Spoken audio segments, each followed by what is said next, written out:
So we're going to have a look at the problems with me trim bump, whatever. Okay, so I'm in central position trimmer mode for cyclic and my pedals. So I'll just mess about and I'll just load a quick mission. I dropped Apache onto Batumi, 50% full of fuel, parked hot. Like you see, 50% fuel. Nothing out of the ordinary.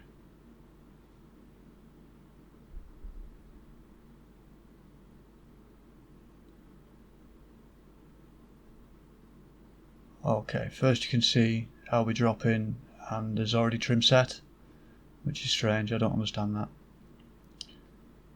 And then when we center the trim,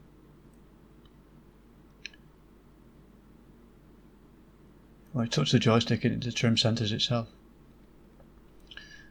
Okay, so what we're going to do is push forward and then press the trim button and let the stick flick back as you would do if you were flying normally. So pushing it forward now, trim, and you let the stick back. I didn't let it move then, so the other way, trim, and there's a bump. There you go, you see the bump?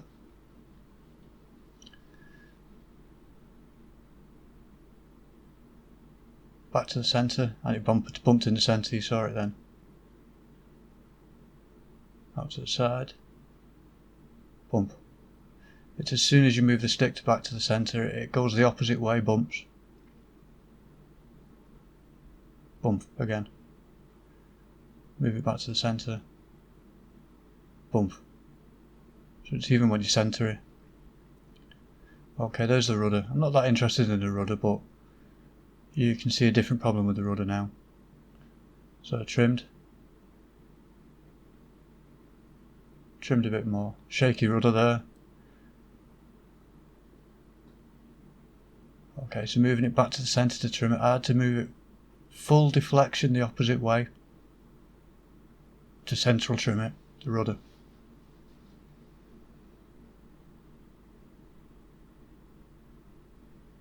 Back to the centre. I had to move that full deflection the other way.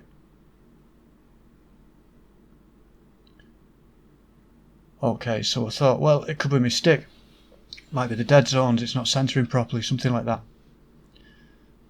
So I put a dead zone on my stick, 20, and here's where I forgot to put it on the other one.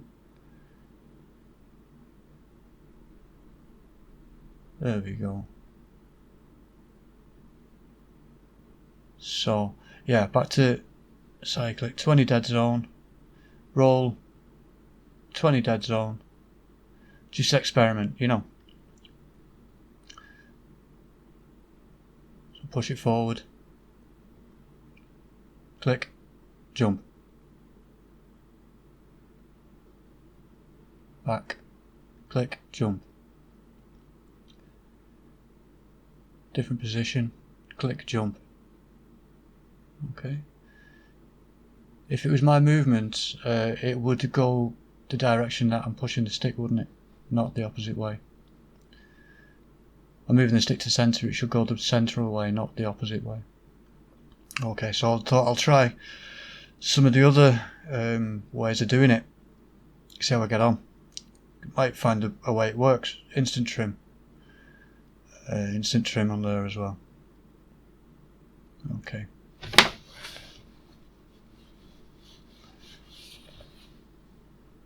So there we go. Right, same problem again. You noticed how it's come in, trimmed, hot. I had a hot start trimmed. I don't understand. Maybe it's. I'll check my stick calibration properly. There we go. And that was just touching the stick and it jumped back. Okay. So here, bump. Do you see the bump then? I press the button and it jumps forward. But that's to be expected because it's instant force feedback. It thinks I'm making more inputs than I am, so that's to be understandable. So you can see all the different ways. You get the picture. Okay, so let's try it the last way. Joystick without springs and force feedback. Alright. Again, trim center.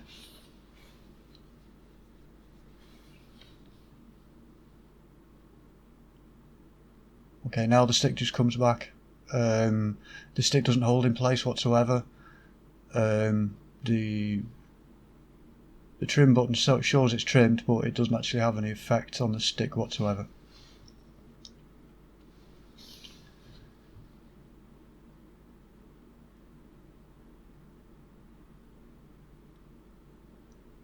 As you can see. So then you've got to centre it as well, which is a bit of a pain. So I'll probably just take off a little bit now, and then you'll see when I try and trim it in a hover. So I'm doing this hand flying, I'm not trimming at all here.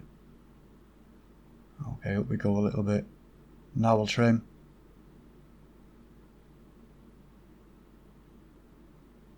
Come on, trim, let go of the stick. One off a go. You see?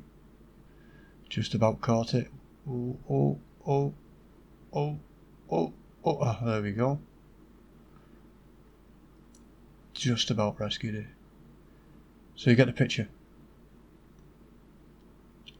That was with the third version of trim.